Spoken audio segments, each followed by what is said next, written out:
Good morning. Today is Wednesday, January 11th, 2023. I'm James. And I'm Harper, and here are today's top headlines.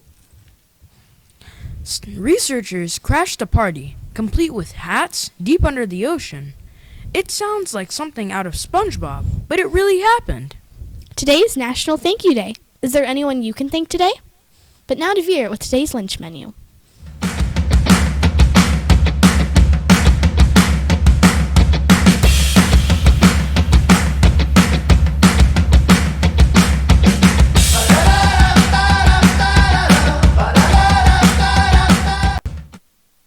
Hello, I'm Vera with the lunch, and today's lunch we have boneless chicken bites, which might sound strange, but they're just chicken nuggets, macaroni and cheese, and roasted broccoli. Or if you're not feeling macaroni with the chicken nuggets, try a brunch kit. Always scoop up that fresh fruit and milk. Thank you. Back to Harper.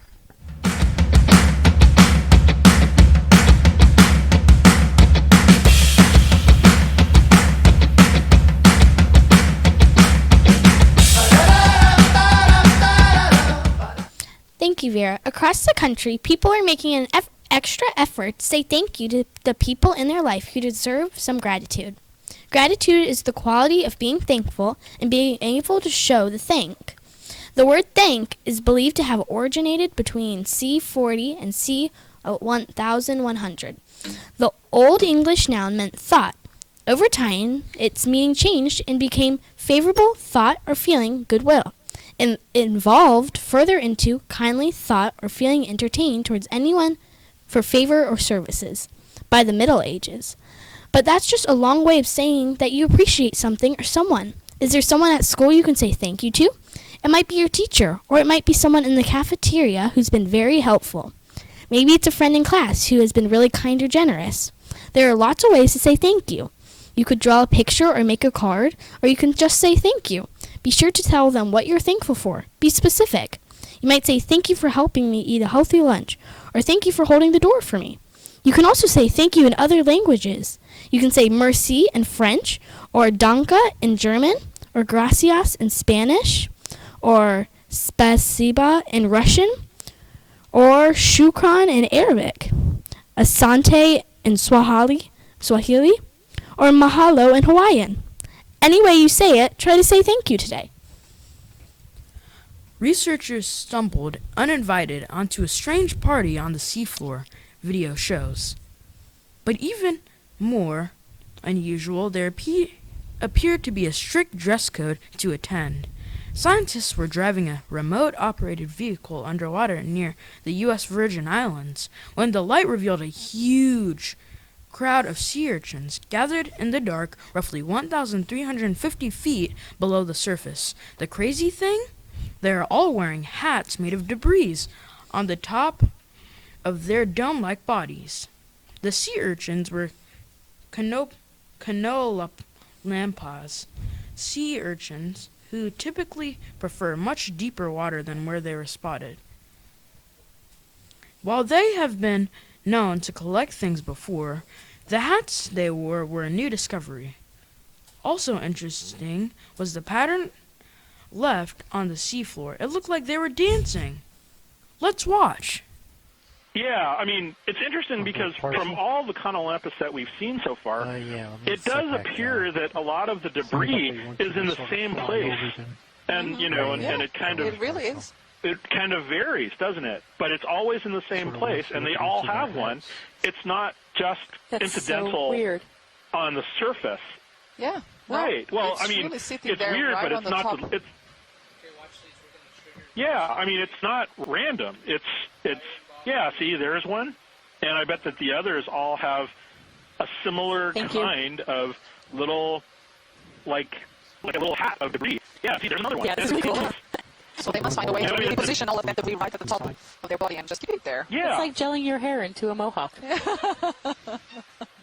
Yes.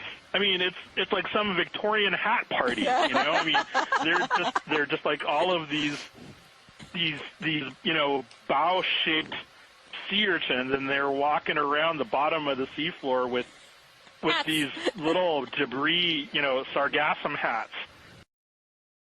I just kind of wonder if maybe there's some kind of pattern to the tracks that we're seeing. Yeah, and Roland is listening to me, or someone's listening to me, and panning back to try and see if the trails show any kind of pattern, and it really, it does seem very striking to me, because I've never actually, I mean, again, I've read about them, but it's not the same thing to actually just sort of hear the reports say, oh, and they just kind of, they're in these large aggregations, but look at the trails overlap, and all of the individual urchins have, I don't know if, honestly, I don't know to what extent this has been documented in the literature, whether or not, I know it's been reported in the literature, I've heard of this, but I don't know, how if it's ever been characterized.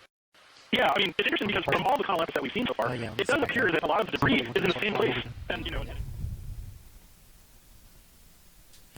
This leaves us with lots of questions. Sea urchins don't have hands, so how did they put on the hats? What were the hats for? Who had the best hat? Who was the DJ at this party? Hopefully scientists will spot this rare event even again at some point, so they can further investigate this strange sea urchin party. And now to Cameron with today's weather.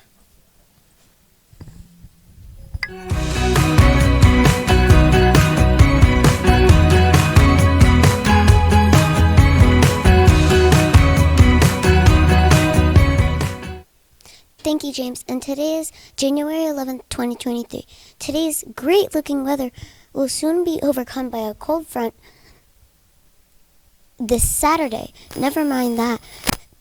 Today's amazing weather will have a high of 68 and a low of 47. Now it's time for special segments. Up next on ONN.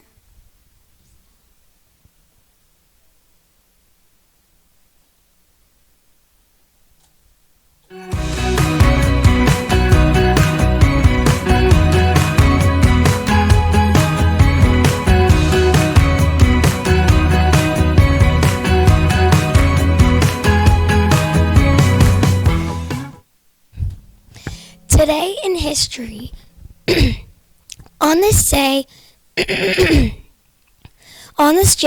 January 11th, 1838, the first demonstration of Morse code, the dots and dashes used to communicate over long distances, was demonstrated by Samuel Morse.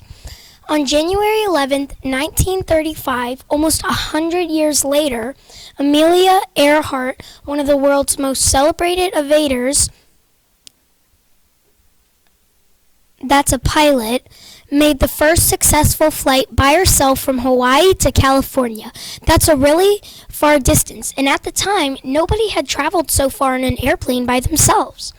It wasn't until this day, January 11th, 1964, that scientists discovered that smoking cigarettes could cause serious lung diseases. Thankfully, we know now that smoking is bad for our health. And in 2007, J.K. Rowling finished writing the 7th and final Harry Potter book. Will you do something amazing on January 11th, 2023?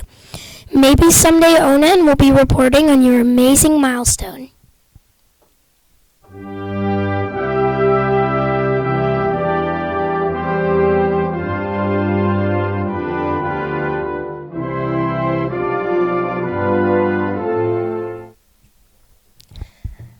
Please stand for the Pledge of Allegiance. I pledge allegiance to the flag of the United States of America and to the republic for which it stands, one nation, under God, indivisible, with liberty and justice for all. Please remain standing for the moment of silence. Thank you. You may be seated. Now on to our birthdays.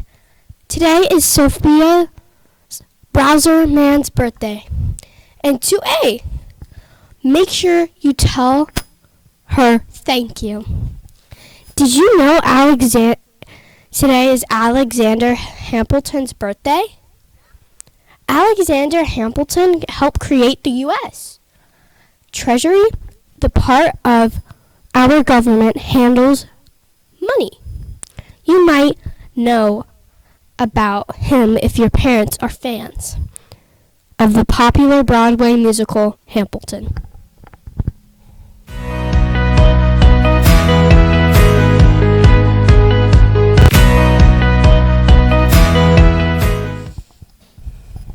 Fourth graders, don't forget to get your ONN applications in quick. Keep logging those minutes on Beanstack. And with that, I'm James from ONN. Have a wonderful day. I'm Harper for ONN.